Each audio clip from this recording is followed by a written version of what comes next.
amount of documentation is coming in from the arms industry and to the European Commission, and the stuff coming out from the European Commission in relation to the arms industries were lobbying the Commission, saying that they were basically bemoaning the fact that since the end of the Cold War, arms sales had slumped, and that something had to be done to boost the arms industry in Europe so it could compete at a global level with places like the US.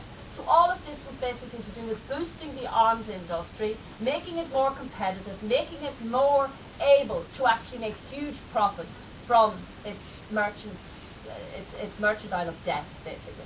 And that's what has happened. They facilitated the European arms industry. They established the European Defence Agency.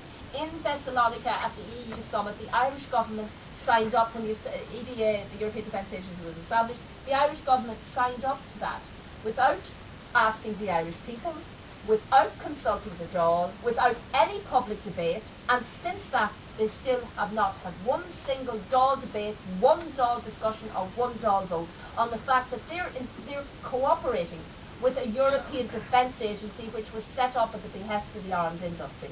And when you look at the Lisbon Treaty, you will see that within the Lisbon Treaty, the European Defence Agency is not only incorporated into the treaty, but it's tasked with advising and making proposals, etc., to the Council about member states' military capabilities, about research and development into weapons and military technology. I think one of the most disturbing things is when you consider as well that within the Lisbon Treaty, member states are obliged to increase their improve their military capabilities, right? What does improve your military capabilities? It means basically to spend money on weaponry, or to develop better weaponry, or to provide yourself with a better arsenal. And if the arms industries are advising the Council on what member states need, then surely it's like poacher gamekeeper all in one.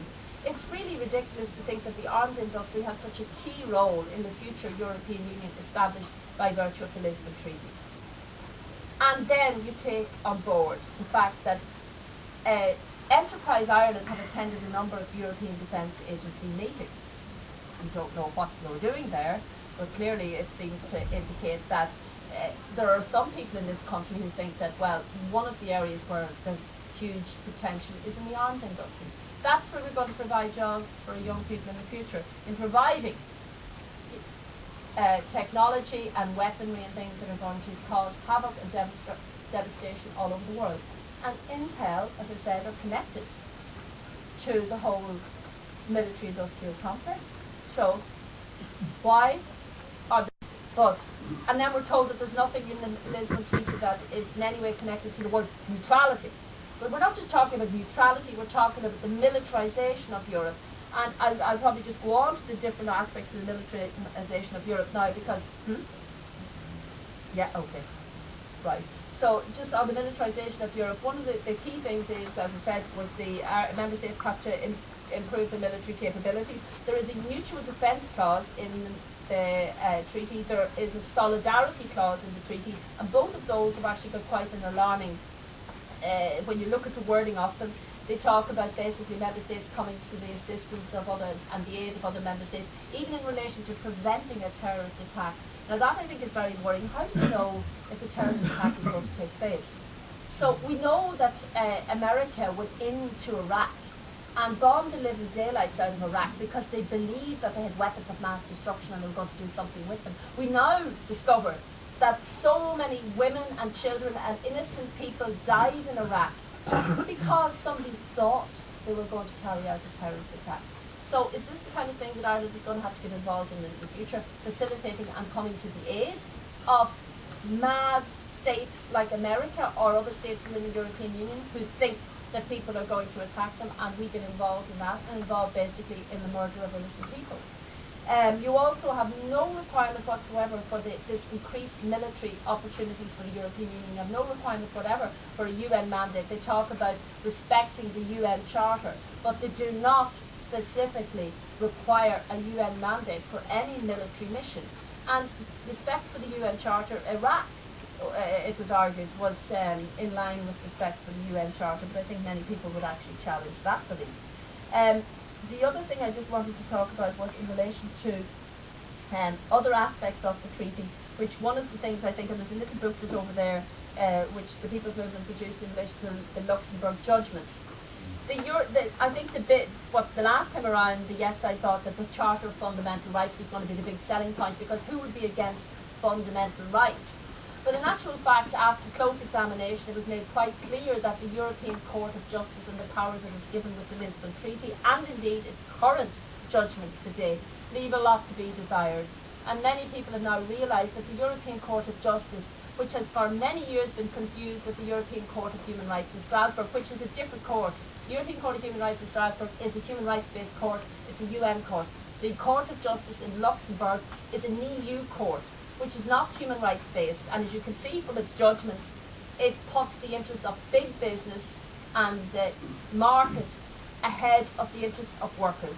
And if you take judgments like the Laval judgment, where a company, when they brought in Latvian workers, were paying them Latvian minimum wages, the Swedish went out and strike over it. They went to the European Court, and the European Court says, yeah, well, okay, well, they've got a right to strike. The big business has a right, basically, the company had a right to do what it wanted in relation to undercutting the wages of the standards in Sweden. So you have a situation now where both sides are being exploited, and it's very relevant, I think, in this country, where Irish people are out of work at the moment, where many of them don't know, how long the job is going to last, where other non-Irish people are living in this country, and they're going to be asked to work for a wage lower than what's been expected. And I think the case of Sweden was very much to the point that people would have been brought into Sweden to work at the salary level that they would have had in their own country, where the standard of living was much lower, and then have to live in Sweden with a wage which they could have barely survive on. You're exploiting two different groups of people at the same time, and this is the kind of thing that the European Court of Justice stands over and endorses. And I think one of the things that's interesting is they're talking now about the Women for Europe. There's another group, by the way, that's been set up, Women for Europe. And I think that, women should be extremely cautious about what's coming out. There's nothing in the Lisbon Treaty for women, either for or against.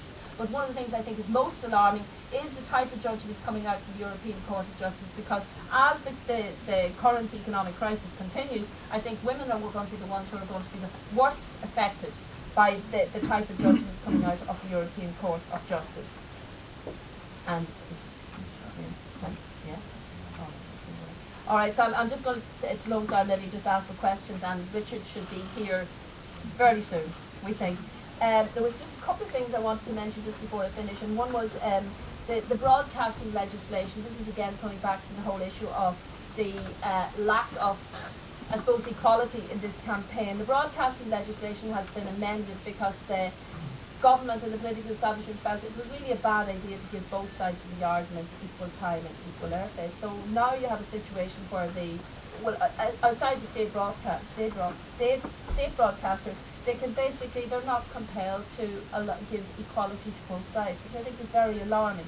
And the Forum on Europe, which was the National Forum on Europe, which organised debates all over the country during the last referendum, and I think most people found them interesting. I don't think the Forum on Europe realised how much of a success it would be in providing an open, balanced and impartial debating space on the issue. But they were, and what happened since that? They closed the Forum on Europe down just months before the referendum. They knew the referendum was coming, and yet they closed the Forum on Europe down, and now they're pouring loads of money in behind the scenes into all of these so-called celebrity groups promoting a yes vote, without asking them exactly why they support the treaty and what they think is good in the treaty. And on that, I'm just going to finish, and if people have any questions. Patricia, I was on to Joe Costello this morning. Right, could you stand up Sorry, a little bit? I was on to Joe Costello this morning about the Laval, and he said, well, that was given, you see, before Lisbon was got in December 2007, and that Sweden had produced a directive, the workers' directive for themselves, and that the Lisbon cannot override the local directive, and that we have one of those since 2000, and that so all workers are safe. But like there's been three other judgments by the Court of Justice as well, and